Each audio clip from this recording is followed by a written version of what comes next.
Ray Kamaraj University.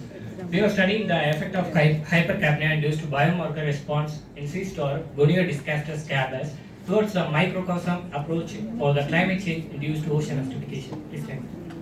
So, what is ocean acidification? It is the reducing pH in the ocean. Today, the ambient pH is 8.2. In the before industrialization, the pH of the ocean was 8.3. The 0.1 pH was reduced till date, and the next another 0.3 to 0.4 pH will reduce in the end of century. That is the concept of ocean acidification, and there is a chemical reaction is changing due to the acidification reaction. See, there is a video graph for Mediterranean Sea. Here the ocean pH is going to 7.8. So this is the situation, and the IPCC prediction is going to be the pH 7.8 in the year century. This next. Next.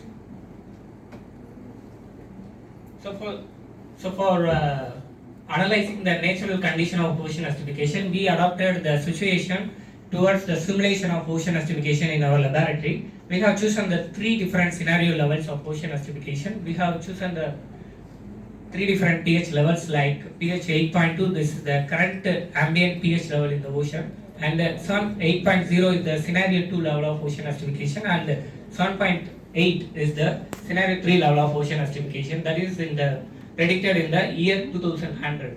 And we are collecting the animal and acclimated in the laboratory, and we have chosen the echinoderm because it is the keystone species in the marine environment, and due to its vascular system, water vascular system, these are the first responder to the impact of ocean acidification.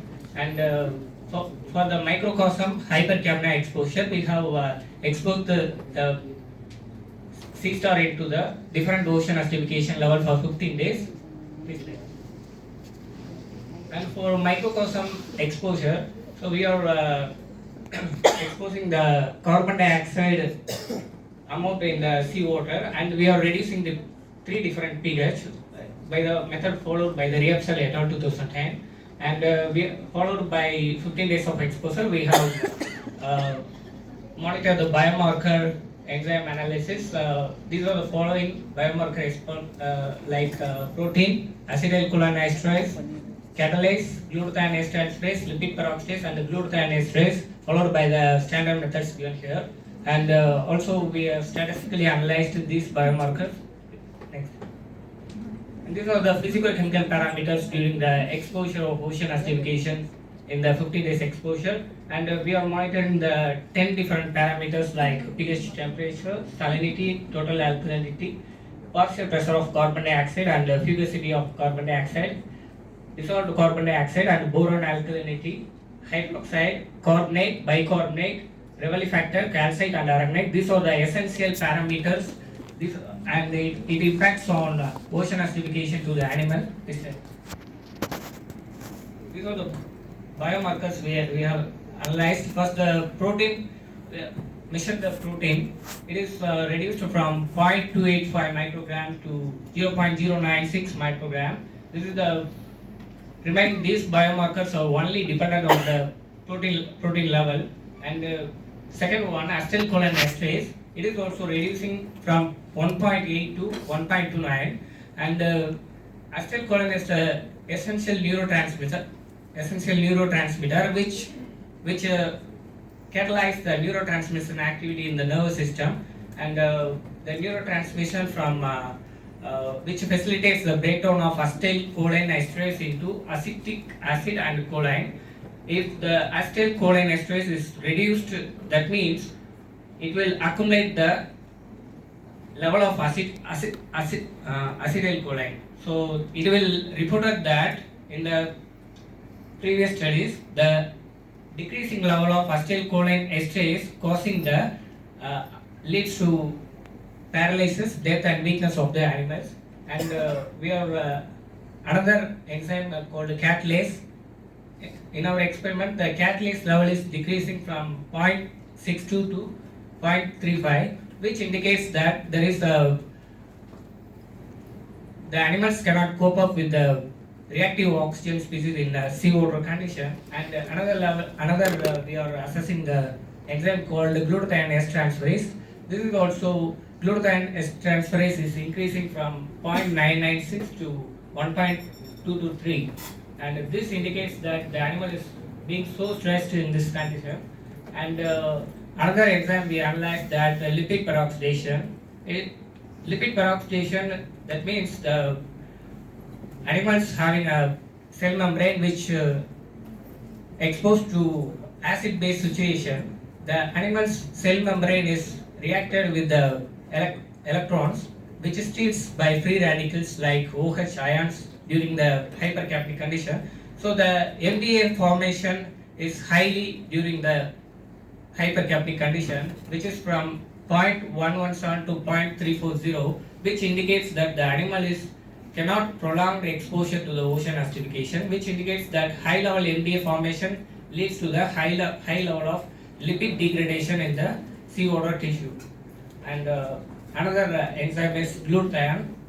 This glutathione is reduced, it indicates that the antioxidant level is so decreased in the starfish. Next. And these are the results. We are concurrence of results with the another studies, and these are the histology of tissues with the starfish, and with the 3 different exposure of ocean acidification. And A is the control, that is scenario 1 level, that is pH 8.2. It is there is no more damage seen. And B and C is the scenario levels of ocean acidification, and C is the 7.8, which exposing with the 7.8 causing more ovary damage in female starfish. Next. And our statistical analysis proved that all the biomarkers with the ocean acidification has significantly. Next, please. And we hereby concluded that the reduced pH makes that in the important biomarker protein levels, it is highly affected due to the low pH exposed animals. Next. So I hereby acknowledge my professor Dr. M. Anand sir and our New Zealand collaborator Dr. Mary S. Sewell for designing the study, and thanks for UGC Inject for funding support.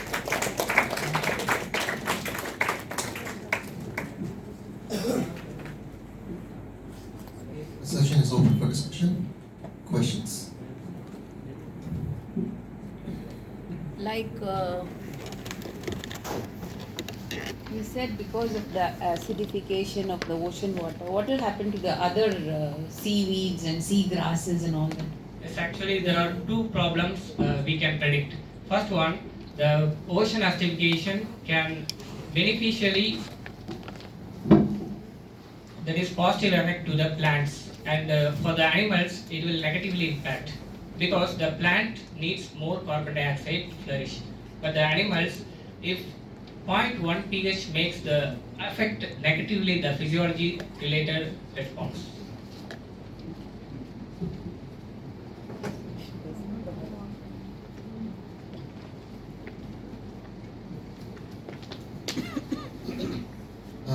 In addition to starfish, which is one model system that you have used, Yes. can you think of other model systems to see consistency among the results? Like what are the other initial responders? Other animals. Other animals? Yeah.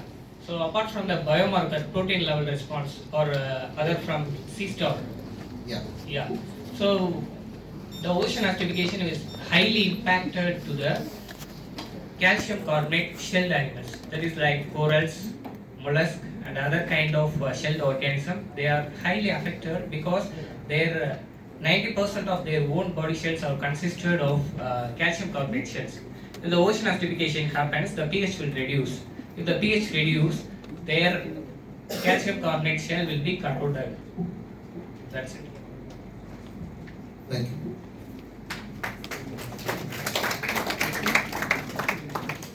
Our next speaker is Kulanthi Vedam. ആ കുട്ടീസ് നല്ല മുടിഞ്ഞ് ഉറക്കിയിട്ട്